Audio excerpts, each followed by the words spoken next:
Assalamualaikum warahmatullahi wabarakatuh. Perkenalkan, nama saya Nuhil Nurbaiti Kartika Putri. Saya dari kelompok 1 jurusan PGSD. Saya dan teman-teman akan mempresentasikan tentang hakikat manusia dan pengembangannya. Poin 1. Pengertian hakikat manusia. Hakikat manusia adalah makhluk yang memiliki tenaga dalam yang dapat menggerakkan hidupnya untuk memenuhi kebutuhannya individu, yang memiliki sifat rasional yang bertanggung jawab atas tingkah laku intelektual dan sosial.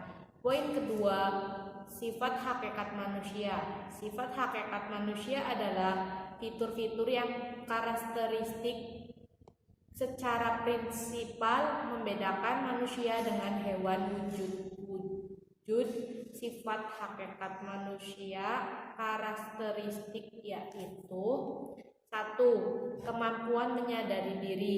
Kemampuan menyadari diri adalah paket kemampuan manusia dapat membedakan antara dirinya dengan makhluk yang lain.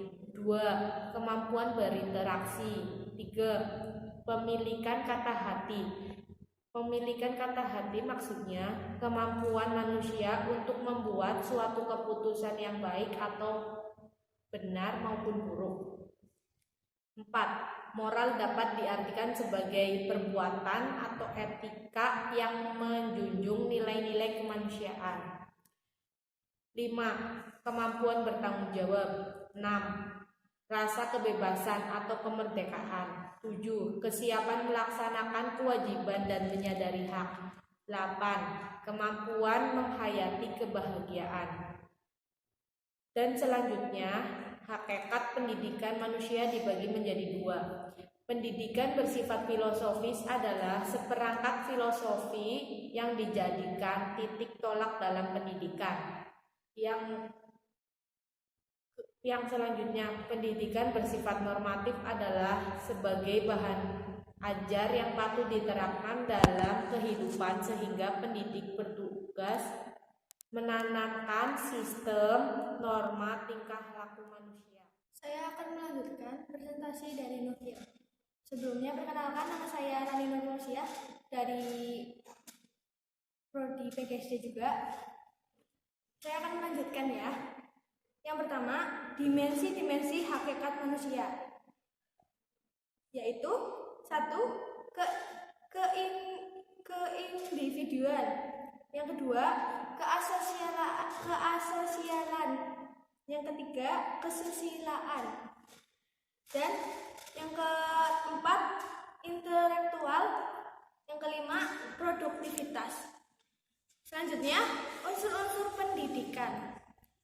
Pendidikan, orang tua, guru, ataupun masyarakat, dan peserta didik atau anak didik. Setiap anak mempunyai potensi. Selanjutnya, unsur-unsur perlu diperhatikan dalam pendidik. Yang pertama, komunikasi, kesenjangan, kewibawaan, normatif, dan unsur-unsur anak atau kondusif anak. Selanjutnya, unsur kedewasaan atau landasan atau fisik. Selanjutnya, yaitu landasan pendidikan. Terbagi menjadi 7. Yang pertama, filosofil Pancasila.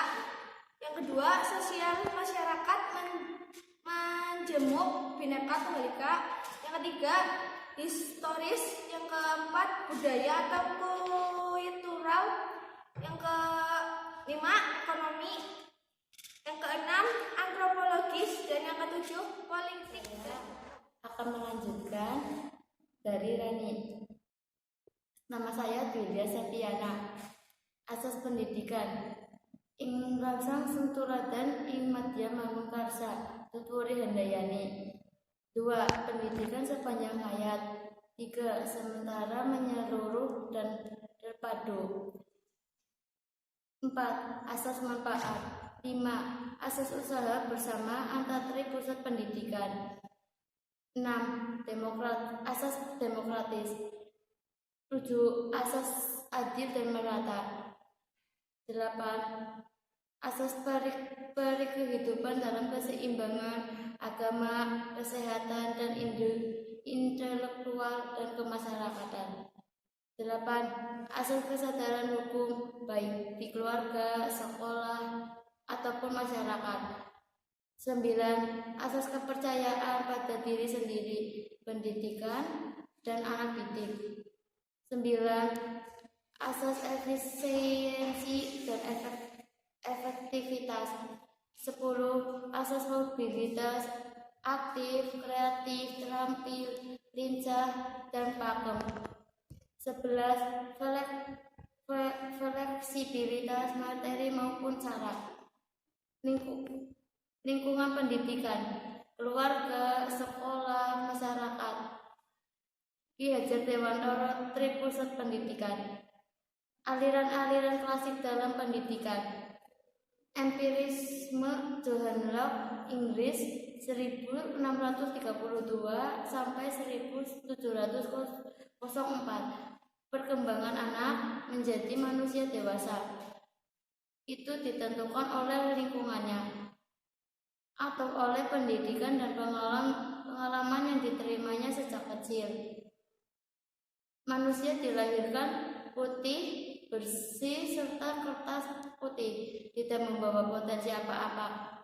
Perkembangannya selanjutnya tergantung dari pendidikan dan atau lingkungannya. 2. Nativisme.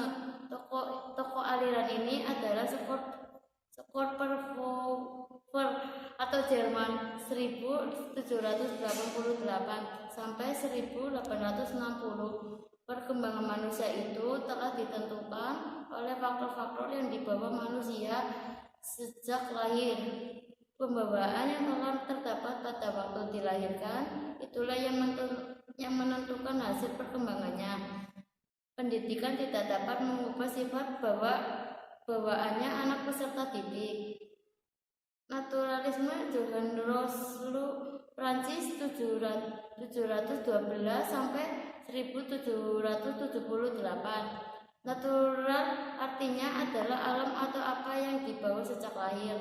Pada hakikatnya semua anak manusia sejak dilahirkan adalah baik. Perkembangannya kemudian sangat ditentukan oleh alam, pendidikan yang diterimanya atau yang mempengaruhinya. Konferensi Wilhelmsburg, Jerman 1871 sampai 1939. Anak sejak lahir telah potensi konferensi, namun perkembangannya selanjutnya ditentukan bersama baik oleh pembawaannya maupun lingkungan atau pendidikan. Pembawaannya tidak akan berkembang dengan baik jika tidak ada dukungannya, pendidikan dan atau lingkungannya. Sebaiknya pendidikan dan atau lingkungannya tidak akan berhasil baik manakala pada diri anak tidak ada pembawaannya yang mendukung. Aliran-aliran dalam pendidikan. Produktivisme pendidikan berpusat PT siswa atau clear center. 2. Rekonstruksi sosial Johann Dewey, pendidikan, rekonstruksi pengalaman-pengalaman yang berlangsung terus dalam kehidupan. 3. Esensialisme, gerakan pendidikan melawan sekularisme dan sistem dari gerakan produksi tahun nilai-nilai yang ditanam dalam warisan budi dan sosial. 3. Perennialisme, gerakan pendidikan yang memproses gerakan pendidikan. Progresivisme yang mengingkari supernatural, mempertahankan bahwa nilai-nilai universal itu ada. Hendaknya pendidikan merupakan pencarian dan penanaman kebenaran dan nilai-nilai tersebut. 4. Developmentalisme, perkembangan aliran naturalisme romantik Johann Roslow, pengembangan pembawaannya natural, usaha yang baik natural, pendidikan di PT studi tanggal karakteristik perkembangan anak observasi dan eksperimen. Saya akan melanjutkan presentasi dari teman-teman saya. Perkenalkan, sebelumnya nama saya Dedi Hendri dari jurusan PGSD. Tentang pengembangan manusia dan hakikatnya. Pengembangan dimensi manusia ini poin berikutnya. Poin berikutnya pengembangan dimensi hakikat manusia. Poin pertama, pengembangan yang utuh. Contoh seperti aspek jasmani. Aspek jasmani itu misalnya fisik. Kemudian aspek rohani seperti pandai, berwawasan yang luas, berpendirian yang teguh. Terus tanggung jawab, dinamis dan kreatif. Poin berikutnya dimensi keindividual, kesosialan, kesusilaan dan keberagamaan. Aspek kognitif, aspek fisikomotorik. Yang selanjutnya pengembangan yang tidak utuh, terbaliknya dimensi hakikat manusia, terbentuknya kepribadian yang pincang dan tidak mantap. Mungkin ini saja yang dapat saya dan teman-teman saya sampaikan. Lebih dan kurangnya kami mohon maaf. Tolong subscribe channel ini, karena subscribe itu gratis. Like dan share. Sekian dan